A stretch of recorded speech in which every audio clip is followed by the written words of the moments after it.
So ngayon is araw ng Monday mga kasari at 3 ahente na po ang nakarating dito sa aming sari-sari store. Yung ahente po natin ng sigarilyo, ang JTI, ahente natin ng mantika at ahente po natin ng Red Horse. So meron po tayo ditong, nasa na ba yung mga resibo? 3 resibo dito. Unahin naman po natin mga kasari ay yung sa sigarilyo para maitago ko na kasi kitang-kita ng mga maninigarilyo dito ang mga diniliver sa akin. Medyo madami to mga kasari at baka mag-twinkle-twinkle yung eye nila at magtangkang mangutang. Isipin ay napakadami naman nating sigarilyo so mangungutang sila. Diba mga kasari, mahirap na. Ito ang nagkakahalaga to guys ng 19,000 lahat-lahat. Itong sigarilyo na kinuha ko ngayon sa JTI. So ngayon mga kasari, bali meron ako ditong 3 resibo. Bakit? Kasi meron ako ditong, yung kinredit ko, binayaran ko. Meron din akong nakash dito ngayon kasi hindi kumasya yung aking credit limit. So, Malboro. Ayan guys. So meron lang mga bumili. Hininaan ko lang guys yung boses ko kasi madaming tao dito sa kabilang bahay. So, yung kinredit natin 2 weeks ago is 14,436. Yan, binayaran po natin siya. And then, yung kinredit ko naman po ngayon ay 14,354. Babayaran po natin siya sa October 27 after 2 weeks, pagbalik po ng JTI. And then, ito naman yung kinash ko. Ayan. Kasi dinagdagan ko guys yung stocks ko ngayon ng sigarilyo gawa ng hindi nagkakasya sa 2 weeks. So, nakakabili pa ako sa palengke. So, sabi ko, dagdagan ko na lang yung order ko. Meron naman akong pang-cash dito na nakatabi. So, 4,695 yung nakash ko. So, unahin natin guys yung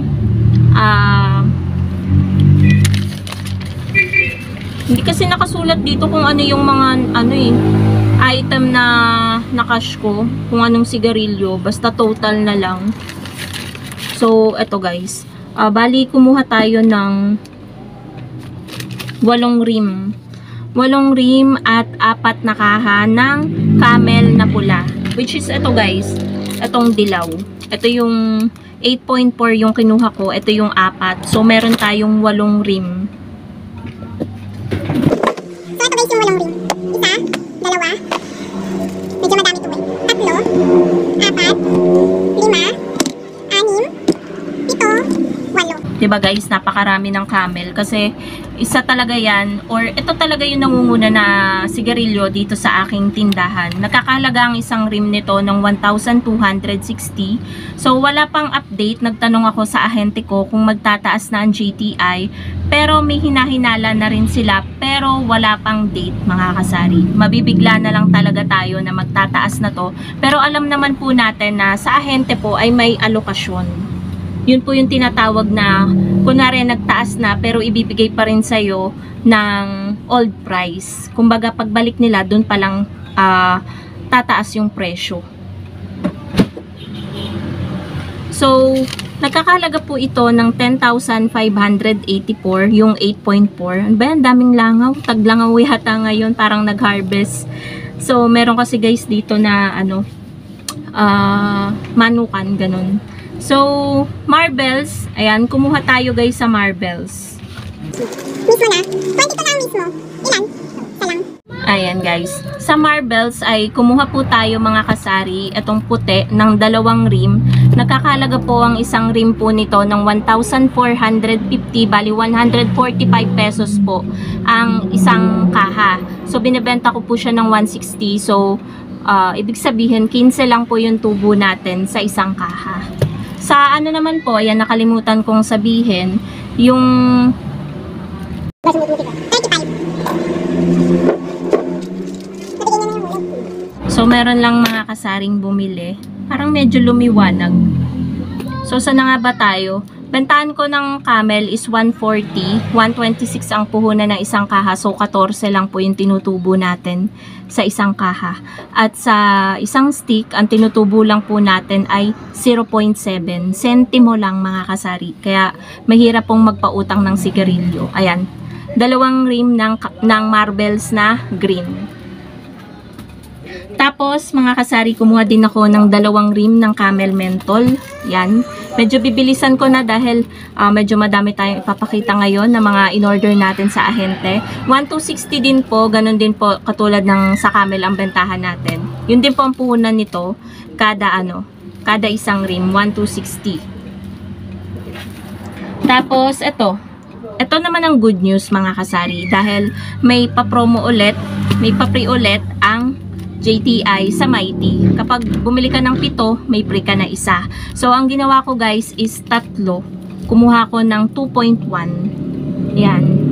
Di bale, nakaano ko guys, dahil 2.1, 4 na kaha, 3 kaha ng Mighty Green ang free ko. So, ibig sabihin, ang bentahan ko kasi nito ng isang kaha is 160. 160 times 3, yun yung dagdag kita ko.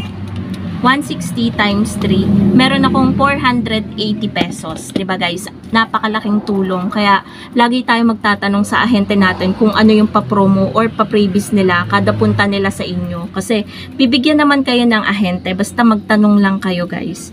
Alam ko kasi kada tindahan, iba-iba yung ino-offer na pa-free, pa-promo. Depende siguro kung gaano kadami ka kumuha. So, ayun guys. So, ayun lang guys. Yung mga sigarilyo na kinuha ko sa JTI, yung naman, sa ahente ng mantika. So, eto guys. Kumuha tayo ng 4 na tab ng crinkles. Ayan. So, ang puhunan nito, 50 pesos, 60 pieces ang laman. So, kada tab, may 10 pesos po tayo. Bale, ito yung resibo. Una kong sinabi dun sa ahente ko, kukuha ko ng asin. Pero yun pa yung nakalimutan. Yung kauna-unahan kong sinabi, walang asin dito. And wala din naman akong na-receive na asin. Tapos guys, isang sampalok, 40, 50 pieces yung laman. So may 10 din tayo. Tapos 7 klase ng gummies. So ito, 3, 5, tsaka 2. Di bali 7. 50 pesos kada isang tab ang puhunan. 60 pieces ang laman. Pero minsan kapag binibilang ko, 7 or 8 lang yung labis. So, hindi siya akma. Pero okay lang mga kasari. Piso isa pa rin ang bentahan ko. Pati dito sa crinkles. So, yun lang naman. Tsaka asukal. Hindi ako kumuha ng mantika kasi ang dami ko pang mantika dito. Ayan.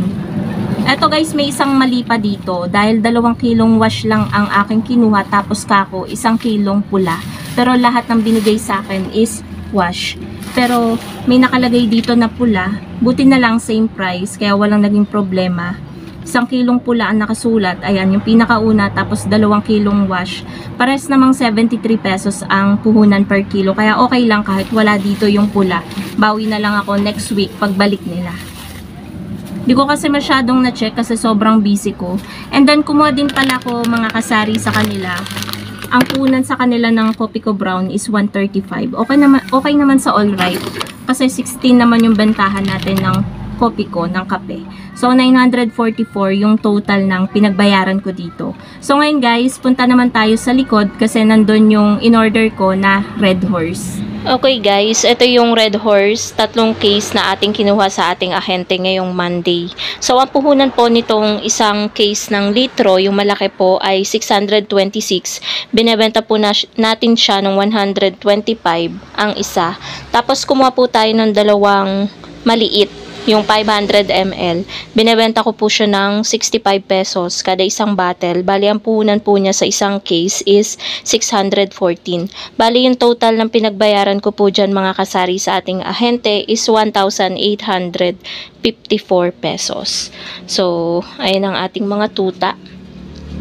Ewan ko guys kung anong sakit nitong isa. Pero magkapatid sila, magkasintanda. Ayan, sabay lang silang pinanganak. Pero ito ay hindi tumataba. Ayan, hindi lumalaki. Samantalang ito, ayan, napakalaki nitong kapatid. Ito ay boy, ayan, ang kulit mo kasi. Nadaw-daw yung paa niya dun sa inuman nila. Jump, jump, jump, jump, jump, jump, jump, jump. So, sige na mga kasari, dito ko na rin tatapusin ang aking vlog. Ito yung ating sari-sari store. Patay ang ating ilaw kasi napakainit guys, makakadagdag pa yun ng init dito sa loob ng tindahan. At the same time para makatipid din tayo sa kuryente dahil kanina ay nag-reading na naman po ang Meralco. So ayan po yung ating sari-sari store ngayong araw ng Monday, siksik sa paninda. Ayan, madami tayong paninda ngayon. Ayan po. Thank you so much for watching mga kasari and happy selling po sa inyong lahat. Bye guys!